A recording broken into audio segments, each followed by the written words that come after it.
have been tuned.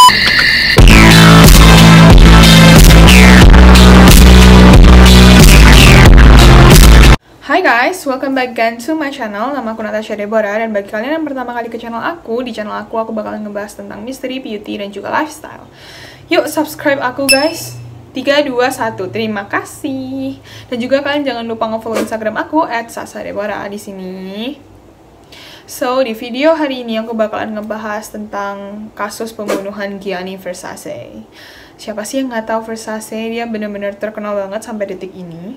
Jadi kita nggak usah lama-lama, yuk langsung bahas tentang kasus pembunuhan Gianni Versace. Gianni Versace lahir di Italia tanggal 2 Desember tahun 1946. Ia itu berasal dari keluarga desainer, mamanya adalah seorang dressmaker sangat-sangat terkenal. Dan kemudian saat usianya 26 tahun, ia itu pindah ke Milan dan dia bekerja dengan beberapa banyak brand-brand. Dan akhirnya dia memutuskan untuk mengeluarkan brandnya sendiri, koleksi brand pertamanya di tahun 1978 untuk wanita. Kemudian disusul di bulan September tahun yang sama, 1978, ia juga mengeluarkan koleksi pertamanya untuk pria. Hal yang membuat Versace itu bisa sukses adalah desain-desainnya yang unik, yang super eye-catchy dan membuat orang itu mau membeli koleksinya. Selain itu, Versace itu juga menjadi desainer pertama yang mengundang artis-artis, model-model terkenal, supermodel, itu untuk duduk di barisan pertama fashion show yang dilaksanakannya. Dari sini aku bisa ngeliat kenapa influencer, model, juga selebriti-selebriti itu bisa bekerja sama dengan brand. Menurut aku sih Versace yang memulainya sih. I like drinking fresh water. I love my work. I'm play with my work, and then I like to design not just for fashion. I design a lot for theater too. I adore and also for rock musicians. Absolutely. Terus dalam 10 tahun Versace ini bisa menghasilkan net worth perusahaan sebanyak 800 juta dolar, which is super gede banget. Dan ini tuh hasil kerja kerasnya dia, purely 100%, dan ini sangat-sangat amazing. Tapi sayangnya, di saat masa kejayaan itu, Versace harus mendengar kabar bahwa ia itu terkena kanker kuping. Inner ear cancer. Pokoknya kanker kuping yang Versace alami ini itu sangat-sangat rare atau langka, yang menyebabkan Versace harus semacam pensiun selama 2 tahun dari kehidupannya sebagai desainer untuk recovery. Dan the good news is, Versace itu bisa recover dari penyakit kansernya, kemudian dia mengadakan the final fashion show seminggu sebelum kematiannya, which is gila banget. Dan di the final fashion show itu, Versace itu juga mengundang banyak sekali supermodel, salah satunya adalah Naomi Campbell dan Erin O'Connor untuk jalan dan memamerkan desain collection-nya dia di catwalk. Pada saat ini, Versace itu tinggal di Miami. Dia itu sangat-sangat cinta Miami. Kalau misalnya kalian pernah ke Miami, kalian tahu South Beach, Miami. Itulah mengapa Versace itu suka banget sama Miami. Karena ambience-nya, lingkungannya, kayak super not judgmental and free-spirited. Itu yang membuat Versace cinta banget sama Miami. Kemudian Versace ini merasa bahwa wah, Miami ini tempat yang pas banget untuk aku bisa settle down. Kemudian Versace itu memutuskan untuk membeli sebuah rumah yang benar-benar gede banget, lavish, luxury, pokoknya gede banget. Aku bisa bilang ini kayak castle, like the real castle. Yang dinamainya adalah Casa Casuarina, yang sekarang itu disebut sebagai The Versace Mansion. Di sana ia tinggal bersama partnernya yaitu Antonio D'Amico. Dan mereka benar-benar living their life banget. Versace benar-benar happy bersama Antonio, dan juga Antonio juga happy bersama Versace. Jadi mereka benar-benar living their life banget. Nah, Versace ini memiliki satu rutinitas atau kebiasaan bahwa setiap pagi dia itu harus pergi ke cafe yang menjual koran-koran worldwide, dan dia itu selalu membeli koran Italy. Of course, because he's an Italian, jadi selalu beli koran di cafe itu. Itu adalah rutinitas yang Versace selalu lakuin. Kemudian di tanggal 15 Juli tahun 1997, pukul sekitar jam 8 pagi, Versace itu udah berada di depan gerbang mansionnya dia. Dia udah kayak buka pagar, dia udah mau masuk. Tiba-tiba ada orang yang menembak dia di kepala sebanyak 2 kali. Jadi legit, orang itu datang ke Versace, and then dia tembak mukanya Versace, like bener-bener mukanya ditembak. Terus, tembakan kedua itu berada di leher, di bawahnya kuping, pas. Dan menurut aku sih ya, kalau misalnya orang udah ditembak headshot, itu kecil banget chance-nya untuk dia bisa selamat. Apalagi kamu 2 kali ditembak, itu udah bener-bener nggak bisa selamat. Dan of course yang terjadi, Versace langsung meninggal hari itu juga. Dan pada saat kejadian itu, Antonio, itu partnernya Versace, itu mendengarkan suara tembakan dari dalam mansion. Kemudian dia kayak merasa nggak enak gitu hatinya, and then dia keluar dan mendapati bahwa partnernya, the love of his life, itu meninggal gitu aja. Terus pukul 8.45 pagi, Antonio itu mengabari polisi dan langsung telepon polisi.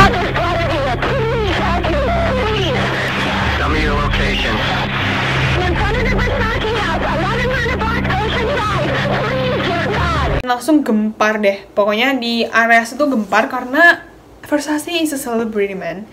Dan jika seorang selebriti itu meninggal, pasti semuanya langsung kayak kepo dan langsung jadi omongan, banyak banget paparazzi, banyak banget helikopter untuk kayak meliput semua yang terjadi ini. Hello, welcome back. These are pictures from Miami, where the fashion designer Gianni Versace has been shot dead outside his villa on the Ocean Drive. These are the scenes where police are now carrying out a huge operation to try to find out any clues that might still be around in the area. They're searching for a white man aged about 25. This is not just a tragedy, but it is also a great loss to our community and in fact to the world. Murder in Miami. He was one of the world's most influential fashion designers. Gianni Versace was murdered in broad daylight this morning. Dan saat kejadian itu benar-benar cerah banget, pagi yang cerah banget, jam 8.45 pagi, dan orang-orang itu pasti ngelihat hal itu terjadi. Karena Versace ini tinggal di Ocean Drive, yaitu kayak jalanan yang benar-benar populer banget di Miami. Dan juga banyak orang banget yang ada di pantai, dan itu pagi dan cerah dan terang banget. Otomatis orang pasti ngelihat. Miami is converging on South Beach. When I arrived at the scene, it was like in full chaos. People crying, there was people throwing flowers on the sidewalk. It was media circus. Gianni Versace. He came running, but he was already like dead. This tall, lanky man shot this older man. It was definitely looked like execution style. It was one bullet in the head. Dan actually ada satu orang yang beneran ngelihat aksi pembunuhan Versace ini, dan dia itu sempat ngejar pelakunya sampai di depan garasi parkir, tapi dia nggak berhasil untuk nangkep pelakunya. Jadi dia itu bilang ke polisi, aku tadi sempat ngejar pelakunya nih sampai di depan garasi parkir ini, dan polisi langsung ke sana. Dan actually polisi menemukan satu van truk warna merah, dan di dalamnya itu terdapat kayak baju pelakunya, paspor pelakunya, koran, kayak bener-bener koran tebel banget gitu. Dan ini tuh menurut aku bukan the best scenario, tapi juga bukan the worst scenario. At least polisi tuh punya paspor, punya bajunya, punya mobilnya, dan anyway mobil itu adalah mobil curian. Jadi at least polisi itu bisa kayak menggabungkan pasal-pasal itu untuk menemukan satu nama. Dan polisinya hebat banget, mereka menemukan nama pelakunya itu dengan sangat-sangat cepat, dan mereka come up with one name, yaitu adalah Andrew Cunanan. Aku nggak tahu aku spell his name right atau enggak. Siapa sih Andrew Cunanan ini? Andrew adalah spoiled kid banget. Orang tuanya dia itu sangat-sangat kaya. Dia dari dulu sejak dia kecil itu dia selalu di spoiled. Dia dikasih apa-apa yang dia mau. Dia selalu dikasih sports car, dia dikasih master bathroom, dia dikasih his own bathtub, dia tinggal di rumah yang mahal banget, dan itu membuat Andrew terobsesi banget untuk jadi billionaire. Billionaire dalam kamus Andrew adalah untuk hidup yang terbaik. Jadi harus dapat baju yang terbaik, rumah yang terbaik, mobil yang terbaik, jam tangan yang terbaik, pokoknya segalanya itu harus yang terbaik. Dan akhirnya after Andrew ini selesai college, dia itu hidup di bawah orang gay juga, karena Andrew ini juga gay, jadi dia itu nyariin orang gay yang kaya-kaya, jadi dia itu hidup kayak di bawahnya. Anggapannya dia itu kayak jadi parasit lah. Intinya dia itu kayak selalu minta uang ke pasangannya, dia itu minta apa ke pasangannya, jadi intinya Andrew ini dihidupi oleh pasangan gaynya, cuman ganti-ganti pokoknya kaya-kaya. Andrew ini selalu merasa bahwa dia ini selalu menjadi kayak part of this life, kayak this luxury life sejak dia lahir. Padahal itu kayak a total no. Andrew itu adalah a total narcissistic. Dia itu a total sociopath. Dia itu benar-benar cuman peduli banget sama dirinya, jadi dia nggak peduli sama orang lain. Kemudian April tahun 1997, si Andrew ini memutuskan untuk melakukan road trip. Kayak dia ingin pergi dari kota ke kota. Dan sebenarnya road trip ini itu adalah a revenge road trip. Dia kayak mau membunuh semua orang yang pernah melakukan kesalahan sama dia, yang dia nggak suka pokoknya. Dan pemberhentian pertamanya itu berada di Minneapolis, dan dia langsung mencari seseorang yang bernama Jeffrey Trails. Sebenarnya Jeffrey Trails ini sempat menjadi sahabatnya Andrew, atau bahkan aku bisa bilang a lover sih, kayak benar-benar his lover, karena dia juga gay. Dan Jeffrey Trails ini adalah seorang mantan US Naval Officer. Dia ini sangat baik banget lah intinya. Terus Andrew sama si Jeffrey ini sempat berantem, dan mungkin itu yang membuat Andrew ini kayak dendam banget sama Jeffrey, kayak aku gak suka sama kamu, jadi sekarang mau bunuh kamu. Dan mereka benar-benar pada saat itu kayak mereka bertengkar yang gede banget, dan akhirnya Andrew ini memukul Jeffrey dengan menggunakan palu, kayak digebukin gitu sampai benar-benar kayak tubuhnya rusak banget. Dan akhirnya Jeffrey Trails meninggal dunia, dan mayatnya itu ditaruh sama Andrew di atas karpet dan kemudian digulung.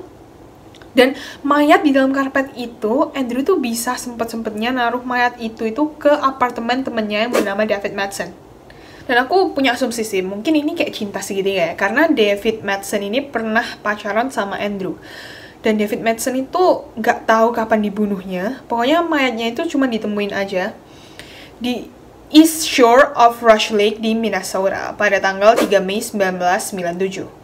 Itu kan kayak gak make sense banget ya, dia kayak bener-bener kayak bunuhin orang-orang yang sempat ngelakuin kesalahan sama dia. Menurut aku tuh kayak psycho banget sih. Dan di mayat David Madsen ini ditemukan bekas tembakan di kepala dan di punggung. Jadi bener-bener Andrew ini kayak gila banget. Terus setelah dia membunuh David Madsen ini, dia sempet banget untuk nyuri mobilnya. Dia pakai mobilnya David ini untuk pergi lagi, kayak pindah kota ke Chicago. Which is, di Chicago ini dia membunuh pria berusia 72 tahun yang bernama Lee Miglin. Lee itu adalah pengusaha real estate developer yang benar-benar sukses banget. Intinya Lee ini kayak kaya banget. Lee dibunuh oleh Andrew pada tanggal 4 Mei tahun 1997. Jika kalian lihat di sini, ini bener-bener kayak revenge banget. Dia pindah-pindah kota, dan di setiap kota dia membunuh musuhnya gitu loh. Dan bener-bener menurut aku pembunuhan yang dilakukan Andrew ke Lee ini sangat-sangat sadis, karena ditemukan plak ban di sekitar mulut, muka, kaki, tangan, seluruh badannya itu kayak diplak ban gitu, seakan-akan kayak mumi. And then ada bekas tusukan pakai obeng guys, 20 kali ke badannya Lee. Itu bener-bener horrible banget menurut aku, kayak nggak make sense. Kalau orang normal ya nggak mungkin melakukan itu sih. Estate developer Lee Miglin in the garage. We are treating this case as a homicide, and the investigation is underway. The FBI says Miglin and Cunanan, quote, may have met, unquote, but that there's no known connection. Dan kemudian setelah Andrew berhasil membunuh Lee Miglin ini, dia meninggalkan crime scene, and then sama kayak sebelumnya, dia mencuri mobil Miglin untuk pergi pindah kota lagi, yaitu ke New Jersey, untuk menemui korban selanjutnya. Dan akhirnya si Andrew ini ketemu korban selanjutnya. Korban selanjutnya ada di kuburan. Dan akhirnya Andrew membunuh korban ini yang berusia 45 tahun yang bernama William Reyes. Aku udah cari-cari sih, tapi aku nggak menemukan alasan mengapa Andrew ini membunuh William Reyes. Jadi belum ada artikel yang membahas kenapa sih kok Andrew ini membunuh William Reyes. Dan setelah Andrew berhasil untuk membunuh William Reyes, dia sama lagi dia nyuri mobilnya William, yaitu pickup truck berwarna merah, dan dia pergi ke Miami untuk membunuh Versace. Sampai sekarang, nggak ada yang tahu mengapa Andrew ini membunuh Versace. Apakah mereka sempat cross paths in life, atau apakah mereka sempat menjalin hubungan. Tapi buat Andrew untuk membunuh seorang selebriti yang seterkenal Versace itu adalah hal yang super risky atau riskan ya. Jadi menurut aku pribadi, Andrew itu melakukan pembunuhan ini tuh pasti atas dasar yang sangat kuat banget. Kenapa kok bisa dia tuh sampai berani banget untuk membunuh seseorang seterkenal Versace. Dan Andrew ini juga udah sempat tinggal atau stay di Miami itu berhari-hari untuk melihat Versace, rutinitasnya, apakah yang Versace lakukan di pagi hari. Jadi tujuannya adalah untuk Andrew bisa menyusun segala strategi dan waktu yang tepat untuk datang ke sana dan membunuh Versace. Dan Andrew ini melakukan pembunuhan Versace itu kayak benar-benar dia kayak gak ada ketakutan sama sekali. Dia benar-benar gak ada fear sama sekali. Apakah ada yang lihat dia nanti, apakah ada yang ngomongin dia nanti, apakah bakalan ada yang laporin dia nanti. Dia benar-benar gak peduli, seakan-akan oh ya ntar gue habis ngebunuh Versace, ntar gue juga bakal bunuh diri kok. Jadi dia benar-benar waktu ngebunuh Versace dia dateng, terus ditembak gitu aja, terus dia lari, kabur. Dan karena Versace adalah seorang selebriti, jadi satu dunia itu membahas kematian Versace dan benar-benar mencari Andrew ini. Andrew ini sempat bahkan masuk ke dalam FBI Most Wanted list. Bayangin. Cunanan was believed to have fled in Miglin's Lexus from Chicago. There has only been indirect evidence of the fugitive's. Nah, Andrew ini tinggal di Miami. Dia itu bersembunyi di Miami dengan sangat-sangat tenang. Tidak ada satu orang pun yang mengetahui di mana keberadaannya. Jadi dia benar-benar kayak sukses banget sih. Tetapi di saat bersembunyinya ini, Andrew itu juga melakukan satu kebodohan, yaitu dia itu melempar koin milik Lee McGlynn, dan di koinnya itu ada fingerprintnya dia, dan dia itu juga pakai pasportnya dia. Dia itu kayak ke pond, kayak mau ngelempar koin gitu loh guys. Jadi dia itu kayak harus ada access pass-nya. Tapi dia itu berhasil get away with it karena orang yang jaga di pond tersebut itu kayak nge-refuse koinnya Andrew karena dia itu mau traveling. Jadi menurut aku Andrew hoki banget. Dan akhirnya dia itu tinggal di Miami selama 2 bulan. Tetapi polisi itu benar-benar kayak nggak putus asa. Mereka terus cari informasi tentang Andrew, dan akhirnya mereka menemukan real address. Jadi benar-benar hotel yang Andrew tinggal di Miami itu di mana. Dan polisi langsung bergegas ke sana dan ke kamar Andrew. Di saat polisi kayak mendobrak kamar itu, dan Andrew udah nggak ada di sana. Jadi Andrew udah lolos lagi dari polisi. Dan polisi itu cuma menemukan barang-barang Andrew yang tergeletak benar-benar kayak banyak banget, dan kayak barang-barang itu aneh-aneh gitu loh. Kayak semiran rambut, pokoknya aneh-aneh barang yang weird things tuh dia tinggalin di hotel tersebut. Kemudian ada satu orang yang telepon polisi. Ini kayak ada satu orang yang nyusup ke boat house, namanya Andrew Cunanan. Kemudian polisi langsung kayak yang, what? Terus mereka langsung bergegas pergi ke boat house itu. Tapi sayangnya Andrew bisa lolos lagi karena Andrew memutuskan untuk melakukan bunuh diri di boat house tersebut. Jadi the investigation itu benar-benar case closed karena Andrew juga udah meninggal. So unfair. It's not fair. How did you get the news? How did you learn of his death? Yesterday I was driving to Rome to go to work for Johnny. He was a very modest person in terms of he would walk around the street by himself. He would never think that he needed a bodyguard or anything because he went everywhere on his own. He's very generous. He's been very loyal to everybody. His hospitality extends more than anyone I've ever met. Milan's magnificent Gothic cathedral was the setting for the service. Diana, Princess of Wales, was a friend of Gianni Versace's as well as a devoted follower of his fashions.